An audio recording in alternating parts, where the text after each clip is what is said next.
Markets didn't always run unchecked. For a brief period, they were deliberately restrained, and that's why inequality once fell.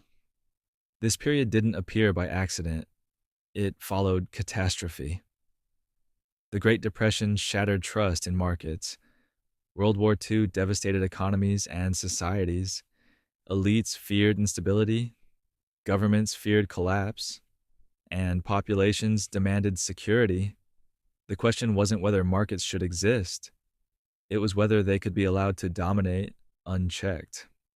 What followed wasn't the absence of markets, it was restraint. Markets continued to operate, but within boundaries. These boundaries weren't ideological, they were practical. Stability mattered more than maximization. Restraint took multiple forms working together. Labor had power through collective bargaining. Capital faced limits through regulation and taxation. States enforced rules that shaped outcomes, not just exchanges.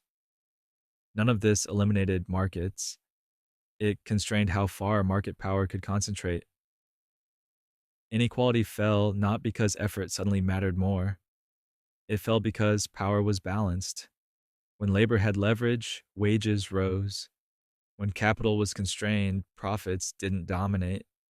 When states enforced rules, outcomes shifted. Markets didn't disappear, they were disciplined. Restraint worked because it aligned interests. Workers accepted markets because wages rose. Firms accepted limits because profits were still strong. States accepted enforcement because stability reduced unrest. No group got everything it wanted, but every group got enough. That balance mattered. Restraint wasn't experienced as punishment, it was experienced as normal.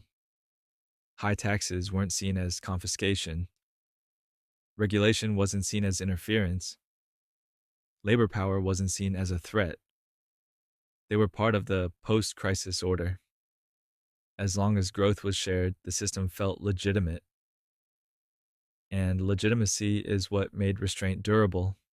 This wasn't anti market, it wasn't accidental, and it wasn't permanent. It was a negotiated settlement, a response to crisis, designed to prevent instability. And for a time, it succeeded. But restraint depended on conditions.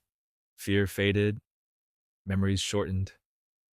Global competition changed incentives.